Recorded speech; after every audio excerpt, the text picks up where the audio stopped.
श्री इमरान प्रतापगढ़ी। मैं इमरान प्रतापगढ़ी जो राज्यसभा का सदस्य निर्वाचित हुआ हूँ, सत्यनिष्ठा से प्रतिज्ञान करता हूँ कि मैं विधि द्वारा स्थापित भारत के संविधान के प्रति सच्ची श्रद्धा और निष्ठा रखूंगा। 2018 में राहुल जी से मुलाकात हुई, उनके न्योते पर राजनीति में आया और आज अपनी जिम्मेदारी जो पार्टी ने दी है, पार्टी ने राज्यसभा में प्रतिनिधित्व करने का मौका दिया है तो उसे निभा रहा हूँ। जो भी मिलता है उसी को देखने लगता हूँ मैं। क्या करूं, मजबूरियां हैं, गांव से आया हूं मैं तेरे साहिल पे आया था कि देखूं तेरा ज़र्फ, ऐ समंदर किसने तुझसे कह दिया प्यासा हूं मैं भारत का इमरान हूं। जेएनयू से नजीब 6 साल से गायब है, उसकी मां की रोते रोते आंखें सूख गई हैं, दिल्ली चुप है।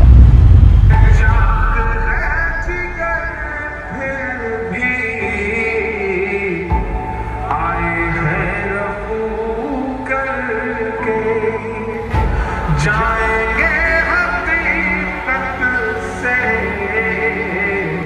तुमको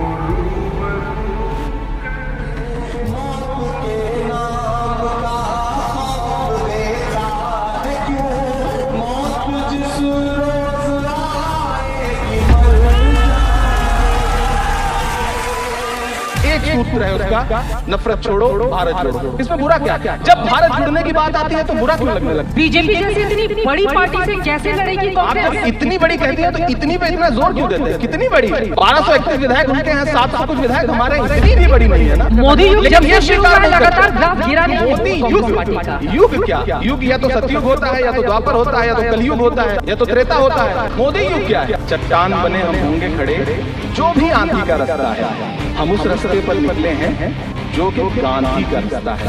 आंधियों को जरा खबर कर दो, शेर वापस पलट गया। मैं सदन से ये पूछना चाहता हूँ कि यहाँ सत्र चल रहा है सभापति महोदय, और इसी संसद से महज 800 मीटर की दूरी पर जंतर मंतर पर खड़े होकर के कार्यक्रम आयोजित होता है और एक व्यक्ति वहां खड़ा होकर के सीधे आह्वान करता है कि ईसाइयों और मुसलमानों को काटना कब शुरू करोगे? सीधे आह्वान करता है। दिल्ली पुलिस उस पर कोई कार्रवाई नहीं करती, उल्टा जो मीडिया उसको दिखाने का प्रयास करती है उनको नोटिस भेजा जाता है। ये कौन सा सबका साथ सबका विकास है सभापति महोदय? क्या आप सोच सकते हैं कि ट्रेन में आरपीएफ का एक जवान ढूंढ करके, चिन्हित करके, कपड़े देख करके, नाम देख करके गोली मारता है और इस देश का रेल मंत्री एक ट्वीट तक करना जरूरी नहीं समझता, देश का प्रधानमंत्री एक शब्द बोलना नहीं चाहता, तो इस घटना से ट्रेन में सफर करने वाले हजारों लाखों मुसलमानों की मना स्थिति पे क्या असर पड़ा होगा? मुझे प्रधानमंत्री जी से बहुत भावुकता के साथ ये बात कहनी है। ये बात कहते हुए मेरे रोंगटे खड़े। आप कभी सोचते हैं कि इस देश का मुसलमान क्या सोचता होगा जब आप हर दिन उससे देशभक्ति का सबूत मांगते हैं? इसी तरह की जिद के साथ किसानों के खिलाफ भी कानून लाए गए थे। जिस तरह आज वक्फ के फायदे गिनाए जा रहे हैं उसी तरह से किसानों को भी कृषि कानूनों के फायदे गिनाए गए थे। लेकिन अंजाम क्या हुआ? 700 किसानों की शहादत लेने के बाद सरकार को अन्नदाता किसानों के सामने घुटने टेकने पड़े और कृषि कानून वापस लेने पड़े। जिल्ले इलाही, जमहूरियत जो है वो नफरत और ठसक से नहीं चलती है, अकड़ से नहीं चलती है, उसमें सबकी हिस्सेदारी जरूरी है। कल किरण रिजिजू जी कह रहे थे कि रेलवे की जमीनें देश की जमीनें हैं, डिफेंस की जमीनें देश की जमीनें हैं। हाँ मंत्री जी हैं, बिल्कुल हैं। ये जो वक्फ की जमीनें हैं ये हमारे पुरखों ने धार्मिक कामों के लिए डोनेट किया है, तो हम भी तो इसी देश के नागरिक हैं, हम भी तो इसी देश के बेटे हैं, तो वक्फ की जमीनें भी तो इसी देश की जमीनें हैं, उनको पराया क्यों बोलते हैं आप? सभापति महोदय, अशफाकुल्लाह खान जब फैजाबाद की जेल में फांसी के फंदे पर झूल रहे थे तो इसी देश की जमीन के लिए झूल रहे थे ना। सभापति महोदय, अंडमान की जेल में काला पानी की सजा काट कर अपनी जान देने वाले मौलाना फजले हक खैराबादी हो या शेख खान अफरीदी हो, वो तो इसी जमीन के लिए अपनी जान दे रहे थे ना। सभापति महोदय, पाकिस्तान के खिलाफ लड़ते हुए अपनी जान देने वाले महावीर चक्र विजेता ब्रिगेडियर उस्मान हो या पाकिस्तान के पैटर्न टैंक उड़ाने वाला परमवीर चक्र विजेता वीर अब्दुल हमीद हो, वो भी तो इसी जमीन के लिए अपनी जान दे रहा था ना। और मंत्री जी, मैं इस सदन में अलग ऐलान ये कहता हूं कि जब भी इस देश की जमीन को लहू की जरूरत होगी, आपसे 2 कदम आगे इमरान खड़ा मिलेगा, ये मैं आपसे यकीन दिलाते हुए कह रहा हूं। पिछले दिनों लाल किले से प्रधानमंत्री जी की, लाल किले की प्राचीर से वो भाषण, उनकी वो तकरीर भी सुन रहा था जब वो कह रहे थे कि महिलाओं को बिना हक दिलाए देश आगे नहीं बढ़ सकता। जब वो लाल किले की प्राचीर से ये बात बोल रहे थे तो उस भाषण के महज 2.5-3 घंटे बाद उनके गृह राज्य गुजरात में बिल्किस बानो के आरोपी रिहा किए जा रहे थे। उसी दिन उन्हें माला पहनाया जा रहा था, उनका सम्मान किया जा रहा था। ये कौन सा सबका साथ सबका विकास है?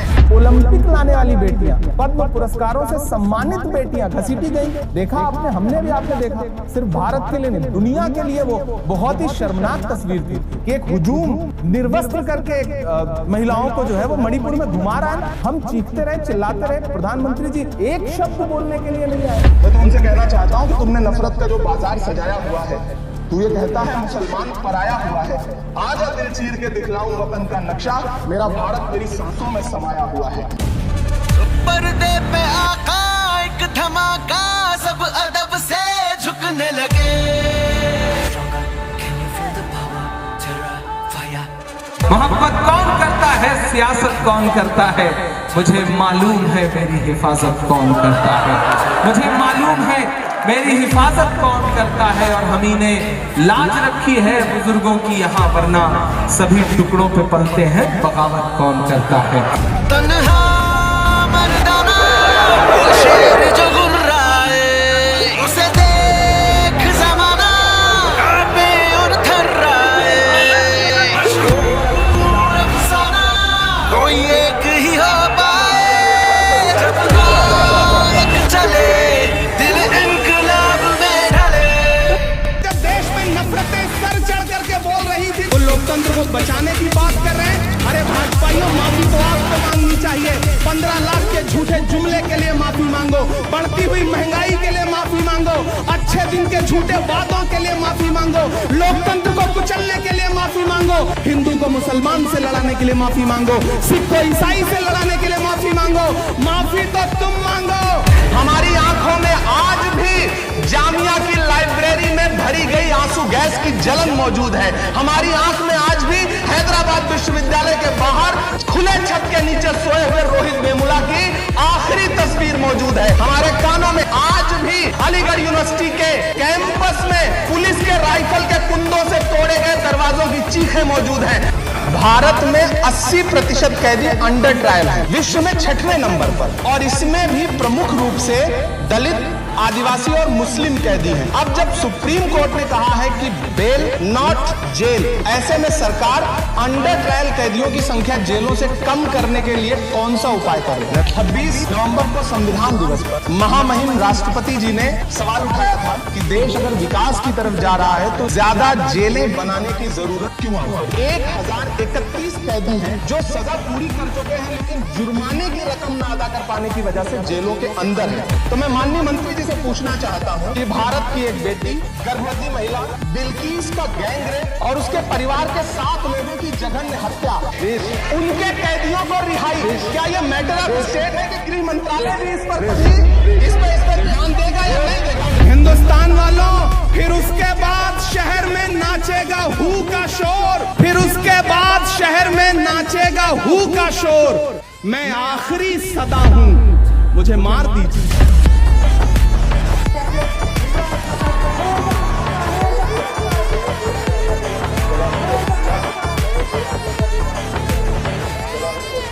जब आप मोहब्बत में होते हैं तो फिर आप ये थोड़ी सोचते हैं कि हमारा भला होगा कि उनका भला होगा। आप तो ये सोचते हैं कि ठीक है जिसका भी भला होगा बस भला हो। हमारा मकसद देश का भला होना है और मुझे लग रहा है कि इस इंडिया अलायंस से देश का भला जरूर होगा। 1923 में महज 35 साल में भारतीय राष्ट्रीय कांग्रेस के अध्यक्ष बनने वाले मौलाना अबुल कलाम आजाद साहब कभी कहा करते थे कि दुनिया में ठोकरें उन्हीं को लगती हैं जो चलते हैं, जो पांव तोड़कर बैठ जाते हैं उन्हें कभी ठोकर नहीं लगती है। वो कहा करते थे कि सितारे टूट गए हैं लेकिन सूरज तो चमक रहा है, उससे किरण मांग लो और उन अंधेरी राहों में बिछा दो।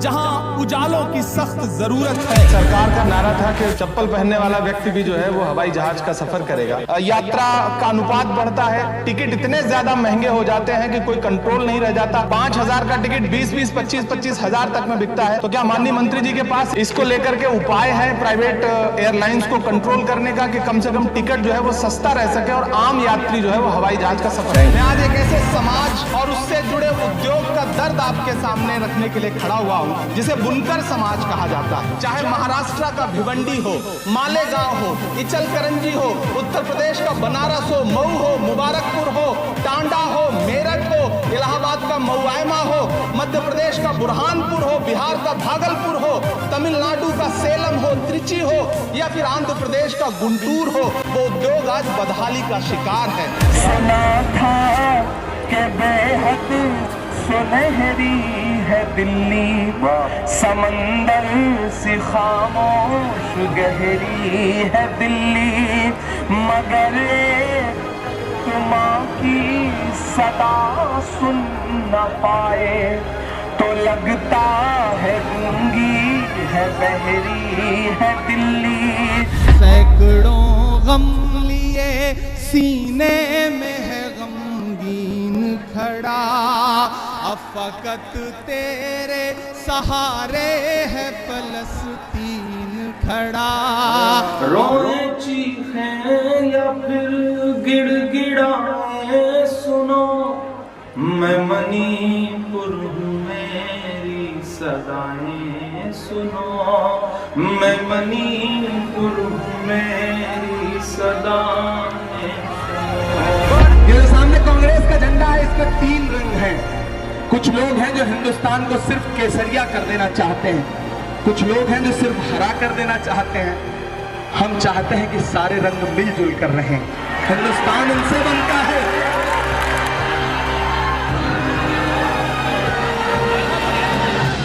जिस दिन तुम्हारे लिए किसी मसले पे लड़ने की जरूरत होगी ना, दुनिया की बड़ी से बड़ी कुर्सी भी छोड़ दूंगा, तुम्हारे साथ खड़ा नजर आऊंगा।